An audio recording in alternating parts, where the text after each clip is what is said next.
अस्सलाम वालेकुम, नमस्कार, सत श्री अकाल एंड गुड इवनिंग। मैं हूं अर्ज़ काज़मी और आप हमेशा की तरह से देख रहे हैं भेजा फ्राई। जी हाँ, भेजा फ्राई के नए एपिसोड के साथ हम हाज़िर हैं और इससे पहले कि हम चलें न्यूज़ की तरफ, आप सबसे रिक्वेस्ट है कि जिसने भी चैनल को सब्सक्राइब नहीं किया है, प्लीज़ चैनल को सब्सक्राइब करना ना भूलिएगा।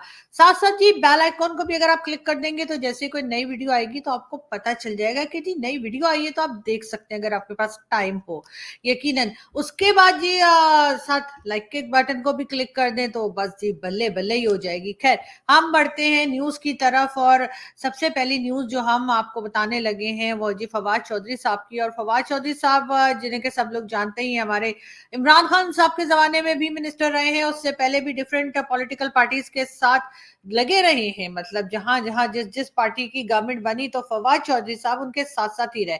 तो जी फवाद चौधरी साहब की जो मिसेज है हिबा चौधरी, उनके भी जो नॉमिनेशन के पेपर्स थे, यानी कि वो भी इलेक्शन में हिस्सा लेने चाह रही थी, अब वो हिस्सा नहीं ले रही हैं। और उसकी वजह ये है कि उनके ऊपर जी एक एलिगेशन लग गई है कि उनकी इनकम से ज्यादा जो है वो एसेट्स हैं और वो एसेट्स उन्होंने छुपा के रखे हैं और इस किस्म की बातें की जा रही हैं। तो इस वजह से उनके जो नॉमिनेशन के पेपर्स थे, जो इलेक्शन लड़ने के लिए उन्होंने दिए थे, वो जी वापस हो गए। बहरहाल इलेक्शन के बारे में भी कुछ अजीब अजीब सी बातें चल रही है। कोई कह रहा है इलेक्शन हो रहा है, कोई कह रहा है इलेक्शन नहीं हो रहा है, कोई कह रहे हैं जी 8 फरवरी को ही है और कोई ये कह रहा है कि जी आगे बढ़ गए हैं और 8 फरवरी से आगे बात चली गई है। लेकिन अभी तक कुछ कंफर्मेशन नहीं है, लेकिन लग यही रहा है फिलहाल, जो कि चीफ जस्टिस और पाकिस्तान ने कहा था कि जी इलेक्शन टाइम पर होंगे। और उसके ऊपर कई हमारे जो सीनियर जर्नलिस्ट हैं और एनालिस्ट हैं और जैसे हामिद साहब वगैरह, वो कह रहे हैं कि जी जब चीफ जस्टिस ने कह दिया कि जी टाइम पे इलेक्शंस होंगे तो फिर टाइम पे इलेक्शंस होने चाहिए। उसको आगे पीछे अगर किया गया डेट को, तो फिर जो है वो अदालत पे से या चीफ जस्टिस पे से लोगों का एतमाद उठ जाएगा। अब पता नहीं एतमाद उठ जाएगा या नहीं उठ जाएगा, ट्रस्ट रहेगा या नहीं रहेगा, लेकिन बहरहाल अभी बातें यही हो रही हैं कि किसी तरीके से इलेक्शन थोड़ा आगे बढ़ जाए। यकीनन उसमें जो प्राइम मिनिस्टर अनवरुल हक काकड़ साहब हैं, उनकी बल्ले बल्ले हो जाएगी, इसलिए कि कुछ टाइम के लिए अगर इलेक्शन आगे डिले कर दिया गया तो काकड़ साहब मजीद केयर टेकर प्राइम मिनिस्टर के तौर पे पाकिस्तान में बैठे रह सकेंगे। मैं ये तो नहीं कहूंगी कि काम कर सकेंगे, इसलिए कि काम फिलहाल वो कोई नहीं कर रहे हैं। जब से आए हैं उन्होंने शायद ही कोई काम किया है, लेकिन ये जरूर है कि एक टाइटल उनको मिल गया है केयर टेकर प्राइम मिनिस्टर का, वही लेकर वो आगे की तरफ बढ़ रहे हैं। बात हम करेंगे शाहरुख खान की। जी हाँ, आपके हमारे सबके फेवरेट शाहरुख खान। कहा ये जा रहा है कि जी शाहरुख खान पहले भारतीय एक्टर बन चुके हैं जिन्होंने एक साल में 2500 करोड़ कमाए। 2500 करोड़, मैंने तो कभी सिंगल करोड़ क्या, मैंने तो हाफ करोड़ भी नहीं देखा लाइफ में। लेकिन वाह, शाहरुख खान ने जो है वो एक साल में 2500 करोड़, और वो भी इंडियन इंडियन रुपीज में बात कर रही हूँ मैं, पाक रुपीज की बात नहीं कर रही, वरना तो खैर इतनी खुशी की बात नहीं होती, लेकिन खैर होती। पाक रुपीज में भी अगर 2500 करोड़ किसी के पास आ जाए तो फिर बस बल्ले बल्ले ही हो जाए। लेकिन खैर शाहरुख खान जो है थी वो इंडियन रुपीज में उन्होंने 25 करोड़ जो है एक साल में कमाए हैं, और उस पर हम शाहरुख को मुबारकबाद देते हैं। यकीनन शाहरुख की मूवीज भी आपने देखी होंगी जो आती रही है लास्ट ईयर यानी 2023 में, और धमाल वो मचाते रहे हैं। लेकिन उसके साथ साथ हमें खैर पुरानी मूवीज भी मैं देखा करती हूँ बहुत, और उसकी वजह ये है कि आपको पता ही है कि आप हर टीवी के साथ जो है वो यूट्यूब अपने आप ही आ जाता है, और बहुत से ऐसे सॉन्ग्स हैं पुराने बड़े अच्छे जो हमने सुन रखे हैं और हमें बड़े पसंद है। तो हम सोचते चलो अब सॉन्ग तो देख लिया सुन लिया, इसकी मूवी भी देख लेते हैं। लेकिन जब भी मैं मूवी लगाती हूँ तो एक जो खास तौर पे बच्चन साहब की जो माँ बनती है वो मुझे नजर आती है ये। और मुझे इनका नाम नहीं आता, मेरे ख्याल है निरूपा रॉय नाम है या ऐसा कुछ नाम है। लेकिन हर मूवी में इनके बच्चे खो जाते हैं। चाहे आप अमर अकबर एंथोनी देख लीजिए, चाहे आप कोई फिल्म देख लीजिए, हर फिल्म में ये अपने बच्चे ढूंढ रही होती है। और इतनी लापरवाह माँ जो है वो फिल्मों की हद तक, मेरा ख्याल है इतनी लापरवाह माँ मैंने पहले नहीं देखी कि जिसके हर फिल्म में बच्चे खो जाते हैं। लेकिन ये जरूर है कि वो पुरानी मूवीज जो थी वो भी बड़ी इंटरेस्टिंग होती थी, उनके भी मतलब सॉन्ग्स वगैरह बड़े अच्छे होते थे। और आजकल की तो जाहिर है बहुत डिफरेंट होती हैं, और अच्छी तो खैर ये भी होती हैं। लेकिन ये कि जो पुरानी मूवीज है उनका मूवी चाहे मुझे इतनी ज्यादा पसंद ना आए, लेकिन ये कि सॉन्ग्स बहुत अच्छे थे। किशोर कुमार, मोहम्मद रफी, मुकेश, लता मंगेशकर, आशा जी और इसी तरह से कई दूसरे सिंगर्स जो है, हेमंत कुमार के सॉन्ग्स मुझे बड़े अच्छे लगते हैं। अपना दिल तो आवारा, जी जी जी, बिल्कुल ठीक है, मैं नहीं गा रही, मुझे मालूम है मुझे गाना गाना नहीं आता, लेकिन मैं ये बता रही थी आपको कि हेमंत कुमार जी के गाने मुझे बहुत पसंद है। और इसी तरीके से जो पुराने सॉन्ग्स हैं उनको आपने देखा है कि कभी भी वो पुराने नहीं होते, इसीलिए उनका एवरग्रीन कहा जाता है। तो जी हाँ, बिल्कुल ऐसा ही है। लेकिन हम बातें कर रहे हैं आज कुछ फिल्मी, तो हम आपको ये भी बताते चलें कि कुछ लोगों का पाकिस्तान में ये भी ख्याल है, जिसपे कि यानी कि लोग आर्टिकल्स भी लिख रहे हैं, लोग बात भी कर रहे हैं, वो ये कि शायद हिंदुस्तान और पाकिस्तान को नजदीक लाने में हिंदुस्तान और पाकिस्तान की फिल्म इंडस्ट्री कोई काम कर सकती है। देखिए दोनों कितने अच्छे लग रहे हैं, दीपिका और साथ हैं जी हमारे फवाद खान। जी हाँ, कहा यह जा रहा है कि ये भी हो सकता है कि अगर हिंदुस्तान पाकिस्तानी मिलकर फिल्में बनाया करें, वैसे तो हम लोग खुद बहुत बड़ी फिल्म है, हमें तो लोग फिल्म ही कहा करते हैं, लेकिन ये कि अगर फिल्म इंडस्ट्री साथ में काम करे और या फिल्म एक्टर्स साथ में काम करें तो हिंदुस्तान पाकिस्तान को नजदीक लाने में, वैसे तो वैसे बॉर्डर लगे हुए हमारे, मुझे कौन सा और नजदीक लाना है वो पता नहीं, लेकिन ऐसा लिखा हुआ था कि जी उनको नजदीक लाने में फिल्म इंडस्ट्री बहुत काम कर सकती है, फिल्म आर्टिस्ट बहुत काम कर सकते हैं। और उसके लिए भी जो है कोशिशें करनी चाहिए कि पाकिस्तान में दोबारा से जो भारतीय फिल्में हैं वो लगा करें सिनेमा में, ताकि हमारे सिनेमा भी कुछ बस जाए, हमारे सिनेमा में भी कोई जाए और जाकर फिल्म देख सके, बजाय इसके कि बस घर में बैठ के टीवी पर ही, यूट्यूब पर ही फिल्में देखी जाए उसके बजाय, या फिर नेटफ्लिक्स पे मूवीज देखी जाए उसके बजाय। लोग ये चाह रहे हैं कि जी अब फिल्मों से थोड़ी कहानी आगे बढ़नी चाहिए और आपस में जो है वो काम दोबारा शुरू करना चाहिए। हमारे सिंगर्स को भी जाना चाहिए, हमारे एक्टर्स को भी जाना चाहिए, वहां से भी आना चाहिए अगर वो आना चाहे तो। वैसे हमारे यहाँ आपको पता है फिल्में ज्यादा बनती नहीं है, लेकिन हाँ ये जरूर है कि फिल्म इंडियन मूवीज की बहुत बड़ी मार्केट जरूर है पाकिस्तान में, कि अगर कोई भी फिल्म लग जाए हिंदुस्तान की पाकिस्तान के सिनेमा घरों में तो लोग टूटे पड़ते हैं देखने के लिए। तो बिल्कुल इससे जाहिर है बिजनेस मिलेगा, पाकिस्तान को भी बिजनेस मिलेगा और हिंदुस्तान को भी जाहिर है बिजनेस तो मिलेगा ही। और एक जमाने में जब कुछ साल पहले पाकिस्तान में हिंदुस्तान की मूवीज लगा करती थी तो एक बहुत बड़ी मार्केट थी पाकिस्तान में ऐसी, जिन लोगों को काम मिल गया था, सिनेमा घर दोबारा बस गए थे, लोगों को रोजगार मिल गया था और बहुत फायदे हुए थे। फिर बस जी फिर न जाने क्या हम हमारे ही मतलब जैसे कहते हैं ना मीटर घूम गया पाकिस्तानियों का, और उन्होंने कहा यानी कि वो लोग जिनके हाथ में पावर है, जो पॉलिसीज बनाते हैं, उन्होंने कहा नहीं जी नहीं जी, हमने हिंदुस्तानी मूवीज नहीं देखनी है। एक जमाने में ये भी कहा जाता था, हाँ, जो हमारे यहाँ बहुत ज्यादा ये डीवीडीज वगैरह के ऊपर और सीडीज और डीवीडीज हुआ करती थी उस जमाने में, मूवीज आया करती थी, तो लोग कहते थे पाकिस्तान में कि जी हिंदुस्तान ने घर घर में अपना कल्चर पहुंचा दिया है अपनी फिल्मों के जरिए, इसलिए कि सब लोगों को हिंदी आ गई थी, सब लोगों को सारे फेस्टिवल्स का पता लग गया था, सब कुछ हो गया था। उसके बाद हुआ ये कि अगर हम आजकल की बात करें तो यूट्यूब ने पाकिस्तानियों को जो है वो पहुंचा दिया है हिंदुस्तान के घर घर में। और अब लोगों को मालूम है कि पाकिस्तान के लोग बात कैसे करते हैं, पाकिस्तान के लोग क्या सोचते हैं, कैसे रहते हैं। ये एक अच्छी चीज है, मेरा ख्याल है कि एक दूसरे के कल्चर को जानना चाहिए। वैसे तो एक ही कल्चर है, वो तो हम वैसे नौटंकियां करते हैं ना, टू नेशन थ्योरी को कैसे जस्टिफाई करेंगे? अगर ये बोल देंगे कि नहीं कोई फर्क नहीं, हम तो एक ही जैसे हैं, तो फिर वो लोग बोलेंगे तो भाई फिर कौन सा आप लोगों को जो है ना वो तकलीफ हुई थी जो आप लोगों ने टू नेशन थ्योरी लेकर आ गए थे और उसके बाद पाकिस्तान बना के अलग कर दिया। तो इसलिए हमें ये कहना पड़ता है कि ये दो अलग अलग कल्चर हैं और ये मूवीज के जरिए हम आपस में मिल जाते हैं और हम एक दूसरे को देखते हैं और हमें पता लगता है कि हाँ जी हिंदुस्तान में ये होता है और पाकिस्तान में इस तरह का कल्चर है, जबकि ऐसा कुछ नहीं है। एक ही जैसा कल्चर है, सब एक ही तरह से रहते हैं जैसे पहले रहा करते थे। और बाकी चीजें तो सबको मालूम ही है कि वो टू नेशन थ्योरी का चूरन जो था वो आप मालूम है ना आपको कि अब हमारे गले पड़ गए, यानी कि पाकिस्तानियों के गले में फंस चुका है और अब हम उसे ना निगल रहे हैं ना उगल रहे हैं, बस बैठे हुए हैं और हवा खा रहे हैं।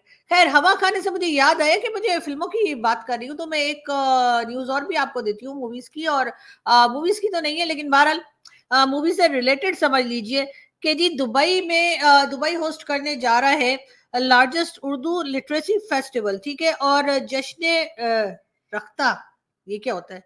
जश्न रख्ता, पता नहीं ऐसा कुछ है। खैर ये जी उर्दू फेस्टिवल जो है वो जो है वो करने जा रहा है दुबई। और उसमें खैर जावेद अख्तर साहब की तो मुझे समझ आ गई कि जावेद अख्तर साहब उसमें है, जाहिर उनकी उर्दू है, उनकी एक लैंग्वेज है जैसे वो बड़े जबरदस्त तरीके से बात करते हैं, सॉन्ग्स लिखते हैं। एक लड़की को देखा तो ऐसा लगा, जी हाँ, बिल्कुल, वो गाना तो मुझे उनका इतना पसंद है, इतना पसंद है, इतना पसंद है कि मैं आपको क्या बताऊँ। मैंने शायद 500 बार सुना होगा। तो बिल्कुल जावेद अख्तर साहब की तो मुझे समझ आ रही है, लेकिन मुझे माहिरा खान की कुछ समझ नहीं आ रही। मतलब उर्दू लिटरेचर में या कोई मुझे बुला ले या माहिरा खान को बुला ले या किसी और को बुला ले, तो मुझे इनकी समझ नहीं आती कि हम लोगों को तो ना सही से उर्दू आती है, ना हिंदी आती है, ना इंग्लिश आती है। मतलब हमें क्यों बुला ले? लेकिन खैर वो मैं बात कर रही थी माहिरा खान की, तो बहुत से लोग यहाँ पे पाकिस्तान में भी एतराज़ कर रहे हैं कि आखिर माहिरा खान क्यों? लेकिन खैर थोड़ा ग्लैमर भी चाहिए होता है और मेरा ख्याल है ग्लैमर के लिए जो है वो मायरा खान से बेहतर पाकिस्तान में शायद ही कोई मिले। लेकिन क्योंकि है भी बहुत प्यारी सी, शाहरुख खान के भी साथ भी आ चुकी है। उफ, मैं इतनी जेलस हुई थी ना जब वो शाहरुख खान के साथ आई थी, मैं क्या बताऊं। लेकिन खैर कोई बात नहीं, होता है, बड़े बड़े देशों में ऐसी छोटी छोटी बातें होती रहती हैं। तो बहरहाल दुबई में जो फेस्टिवल हो रहा है और कहा यह जा रहा है कि उसमें जी जावेद अख्तर भी होंगे और जावेद अख्तर के साथ मायरा खान भी होंगी, जो कि मेरे ख्याल है होस्ट करेंगी वहां पर। जाहिर है वो उर्दू में शायरी तो करने से रही, और जावेद अख्तर साहब को सुनने के लिए यकीनन बहुत से लोग जो हैं वो पहुंचेंगे और पहुंचना भी चाहिए। खैर हम आगे बढ़े और हम आपको साथ साथ दूसरी खबरें भी देंगे, और उसमें जी एक न्यूज जो आपको ये सामने नजर आ रही है हामिद मीर साहब की। उनका यही कहना है जो मैं पहले कह रही थी कि 8 फरवरी को इलेक्शंस है, और इलेक्शंस में उनका कहना ये है कि जस्टिस काजी फाइज ईसा ने कहा था कि जी 8 फरवरी को इलेक्शन होना पत्थर पे लकीर है। तो हामिद मीर साहब का कहना ये है कि अगर ये इलेक्शन टाइम पे ना हुए तो वो पत्थर पे लकीर वाली कहानी जो है ना, वो थोड़ी लोग उसको डाउट करने लगेंगे। आइंदा कभी कोई भी बोलेगा ना जी बस मेरी कही हुई बात जो है ना पत्थर पे लकीर है, तो फिर कोई मानेगा नहीं। तो इसलिए अगर जस्टिस काजी फाइजा ईसा चाहते हैं कि उनकी बात रह जाए, लोग उन पर ट्रस्ट करें, लोग उनकी कही बात के बिलीव करें कि हाँ ऐसा ही होगा, तो फिर तो उनको जी ये करना ही पड़ेगा कि यानी कि क्या करना पड़ेगा कि उनको जी जो है वो इलेक्शंस 8 फरवरी 2024 को ही कराने पड़ेंगे। खैर इसी बात पे मुंह मीठा कर लेते हैं और मैं आपको ये बताती हूँ कि बताया ये जा रहा है कि जी गुलाब जामुन जो है वो पाकिस्तान का नेशनल स्वीट है। मतलब नेशनल स्वीट डिश या स्वीट जो है वो गुलाब जामुन। वैसे मुझे बर्फी ज्यादा पसंद है, मैं आप लोगों को ये बता दूं कि मैं गुलाब जामुन खा लेती हूँ, इतनी मुझे खास पसंद नहीं है। लेकिन पता नहीं है पाकिस्तानियों ने जो है वो गुलाब जामुन को नेशनल मिठाई क्यों अपनी बता दिया है। वैसे बर्फी होनी चाहिए थी, बर्फी हो गई, कलाकंद हो गई, जलेबियां मुझे बहुत अच्छी लगती है। इसीलिए कि हमारे जो पाकिस्तानी पैनलिस्ट जो जाते हैं इंडियन टीवी पे या यूट्यूब चैनल पे, वो बैठ के जलेबियां बहुत बनाते हैं। तो आप कभी उनकी बातें सुने तो आपको लगेगा जलेबी बना रहे हैं बैठ के। जी हाँ, वैसे मैंने भी कोई जलेबी टाइप का ड्रेस पहना हुआ है, लेकिन खैर मैं इतनी जलेबियां नहीं बनाती, मैं थोड़ी सी जलेबियां बनाती हूँ, बाकी फिर मैं कहती हूँ चलो छोड़ो, सीधे सीधे बोल दो जो है। तो बाहर मैं आपको बता रही थी कि जी पाकिस्तान का जो नेशनल स्वीट डिश है या स्वीट है, उसको जी गुलाब जामुन जो है वो बना दिया। पता नहीं ये कब हुआ, ये इनकलाब कब आया, ये चमत्कार कब हुआ, ये मुझे नहीं पता। लेकिन बहरहाल ये न्यूज थी तो मैंने कहा चलो मैं आपको भी बताती चलूं, वरना फिर आप लोग कहेंगे कि जी आप तो कुछ बता ही नहीं रही हैं। खैर मैं आगे बढ़ूंगा और बात करूंगी इमरान खान की। तो इमरान खान की पार्टी के कई लोग, जिसमें जुल्फी बुखारी भी शामिल हैं, शहजाद अकबर भी शामिल हैं, और कई दूसरे लोग जो हैं उनको जी अदालत से मफरूर करार दे दिया गया है। ये वो लोग हैं जो पाकिस्तान में मौजूद नहीं है, और इमरान खान साहब के अरेस्ट होते ही जैसे खान साहब को प्यार की हथकड़ियां लगी, ये लोग 9-11 हो गए थे। और इस वजह से अब अदालत इन्हें बुला रही है, अदालत बार बार बुला रही है कि आवाज दे दी है कि आ जाओ, आके बयान दे दो, आ जाओ बता दो तुम लोगों ने क्या किया है क्या नहीं किया है। लेकिन ना तो जुल्फी बुखारी कहीं से नमूदार हो रहे हैं, और ना ही कोई दूसरे इमरान खान की पार्टी के लोग जो हैं वो कहीं से दिखाई पड़ रहे हैं। तो आखिरकार अदालत करती तो क्या करती, तो अदालत ने बेचारी ने मजबूर होकर इनको जी इश्तिहारी करार दे दिया है, इनको मफरूर करार दे दिया है। मगर मेरे ख्याल से फर्क कोई नहीं पड़ता, इसलिए कि ये लोग वापस तो फिर भी नहीं आ रहे, और अगर वापस आएंगे तो फिर ही पता लगेगा कि क्या सूरत हाल है। लेकिन फिलहाल ये सब लोग जो हैं वो मुल्क से 9-11 हो गए हैं, और खान साहब को यहाँ पर अकेला छोड़ दिया है, और खान साहब बैठे बैठे बस आर्टिकल्स लिख रहे हैं, और अब उन्होंने एक आर्टिकल भी छपवा दिया है, आप लोग जानते ही हैं। और उसके लिए बड़ी हाय वेला मची हुई है, यानी कि लोग ये कह रहे हैं कि भाई ऐसा कैसे हो गया कि एक आदमी जो जेल में बैठा हुआ है, उसने वहां से जेल से बैठकर जो है वो एक आर्टिकल लिख दिया, और ना सिर्फ लिख दिया, उसको प्रिंट भी करवा दिया। तो जी खैर ये तो कहीं नहीं लिखा हुआ कि अगर कोई आदमी जेल में हो तो वो आर्टिकल नहीं लिख सकता, लेकिन खैर खान साहब ने लिख दिया है, और उसके बाद पाकिस्तान में उसके ऊपर काफी रिएक्शन आ रहा है, और यही कहा जा रहा है कि जी ऐसे कैसे लिख दिया, मतलब कोई भी उठेगा तो आर्टिकल लिख देगा, ऐसा थोड़ी होता है। लेकिन खैर खान साहब ने किया है सो किया है। जी, बांग्लादेश में इलेक्शंस हैं और कहा ये जा रहा है कि शेख हसीना वाजिद जो है शायद 5वीं बार प्राइम मिनिस्टर बन जाए। वैसे ये चौथी बार, 5वीं बार प्राइम मिनिस्टर या तीसरी बार प्राइम मिनिस्टर बनने का सिलसिला जो है, वो इधर साउथ एशिया में जारी है, यानी कि पीएम मोदी जो हैं, वो थर्ड टाइम प्राइम मिनिस्टर बनने जा रहे हैं। शेख हसीना वाजिद फिफ्थ टाइम सुना है कि प्राइम मिनिस्टर बनने जा रही हैं और नवाज शरीफ साहब चौथी बार प्राइम मिनिस्टर बनने जा रहे हैं। मतलब ये कि किसी नए का कोई चांस नहीं है, लेकिन खैर अगर ये लोग अच्छा काम कर रहे हैं तो कोई बात नहीं, इनको आते रहना चाहिए। लेकिन बहरहाल इलेक्शंस जो हैं वो बांग्लादेश में भी हो रहे हैं और बाकी सबकी नजरें भी हिंदुस्तान पाकिस्तान के इलेक्शंस पे लगी हुई हैं। लेकिन देखें कि कब तक जो है वो इलेक्शंस पाकिस्तान का जो है वो 8 फरवरी कहा तो जा रहा है, लेकिन बहुत से लोगों को डाउट है कि पता नहीं होगा या नहीं होगा। लेकिन जो भी होगा हम आपको बताते रहेंगे। आगे हम बढ़ते हैं और आपको जी ये नजर आ रहे हैं, जी हाँ, आपके और हमारे सबके जाने पहचाने इमरान खान साहब की पार्टी में पहले रह चुके परवेज खटक साहब सॉरी। अपोजिशन जमातें मेरी मकबूलियत से खाइफ है, यानी नाराज हैं। ख्वाब में भी उन्हें मैं नजर आता हूँ है। मतलब ये कि परवेज खटक साहब का कहना ये है कि जो अपोजिशन की पार्टीज हैं, जो पॉलिटिकल अपोजिशन की पार्टीज इनके साथ जो इलेक्शन में हिस्सा ले रही हैं, वो इनसे बहुत नाराज हैं, इनसे बहुत डरी हुई हैं और ख्वाब में भी यही नजर आते हैं। अब ना जाने ये खबर परवेज खटक साहब को किसने दे दी है कि वो किसी को ख्वाब में नजर आते हैं। लेकिन जिनको नजर आते हैं मुझे उनसे पूरी हमदर्दी है, इसलिए कि ख्वाब हमेशा अच्छे नजर आने चाहिए। मतलब ये कि बंदा डर भी जाता है, रात को चीख मार के उड़ भी जाता है। तो इसलिए जो है मेरा ख्याल है कि इस किस्म के ख्वाब नजर नहीं आने चाहिए।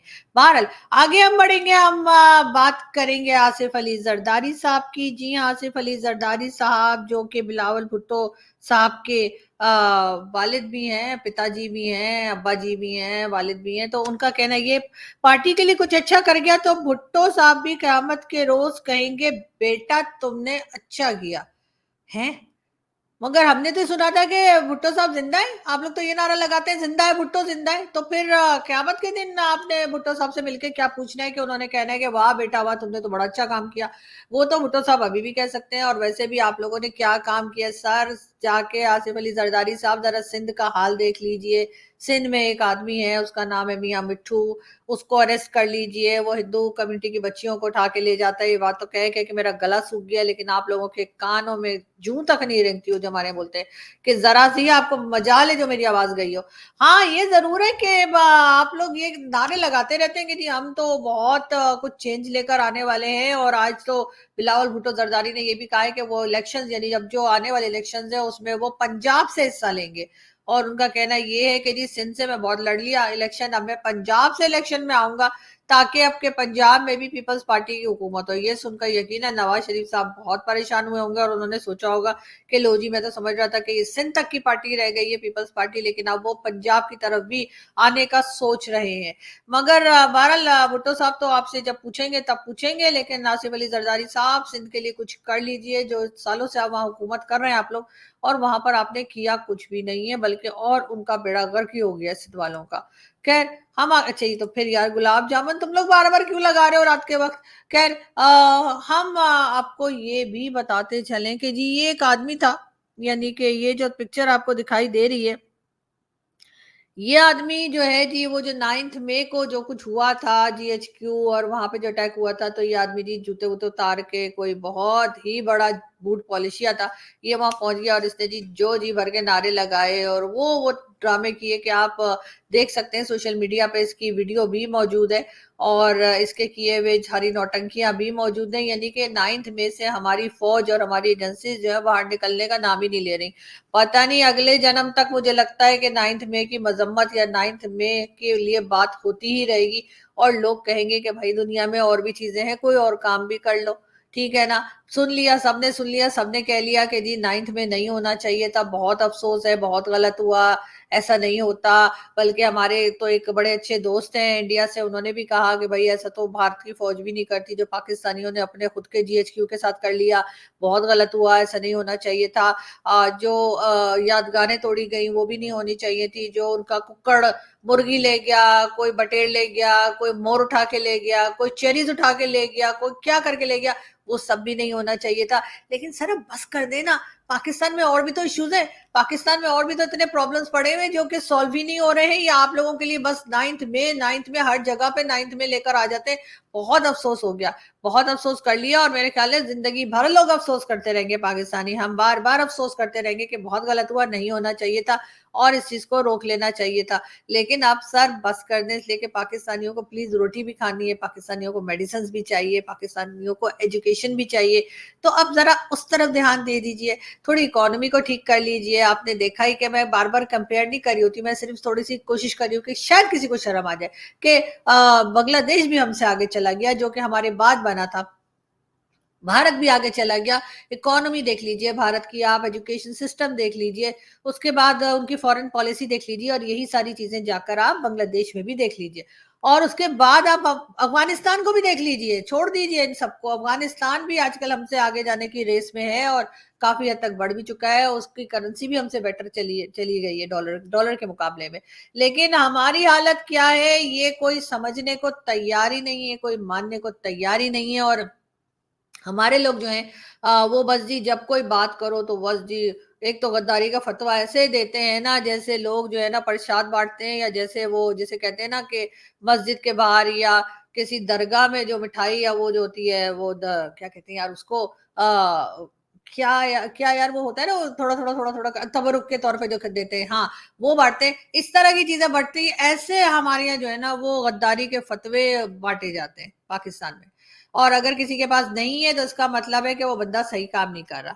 मेरे पास तो खैर 4-5 पड़े, बल्कि इतने ज्यादा जमा हो गए मैंने साइड पे रख दिए, तो इसलिए मेरी फिक्र ना करें। लेकिन बाकी लोगों के लिए सर प्लीज एजुकेशन पे थोड़ा सा काम कर लीजिए, इकोनॉमी पे थोड़ा सा काम कर लीजिए, हमारे यहाँ भी माइनॉरिटी रहती है उसका थोड़ा ख्याल कर लीजिए। सिर्फ और सिर्फ भारत में ना झांकते रहिए, सिर्फ और सिर्फ बांग्लादेश या दूसरी कंट्रीज में ना झांकिए। हाँ अगर इतना शौक है पड़ोस में झांकने का तो चाइना में झांक लीजिए, और चाइना में जाके देखिए कि मुस्लिम्स के साथ क्या हो रहा है। चाइना ने किस तरह से जो है वो मस्जिद तोड़ के और टॉयलेट्स बना दिए हैं, मोहम्मद नाम नहीं रखने देते, मुसलमानों को मारते पीटते हैं, अजीब तरह के जो है जेल का किस्म की जगह बना के वहां पे बंद रखा है। लेकिन नहीं, चाइना में नहीं झांकेंगे भाई, बाकी सारी दुनिया में हाय हाय हाय है, हम फलस्तीन के साथ खड़े हैं, हम कश्मीर के साथ खड़े हैं, हम अफगानिस्तान के साथ खड़े हैं। अफगानिस्तान वाले कह रहे हैं चलो निकलो फुटो इधर से, नहीं तो रॉकेट लॉन्चर लेकर आ जाते हैं वो टीटीपी वाले। लेकिन नहीं, हम नहीं खड़े हो रहे, तो हम चाइना के जो मुस्लिम्स हैं उनके साथ नहीं खड़े हो रहे, और इगर मुस्लिम्स के साथ नहीं खड़े हो रहे। पता नहीं वहां जाके हमारी टांगों में कौन सी ऐसी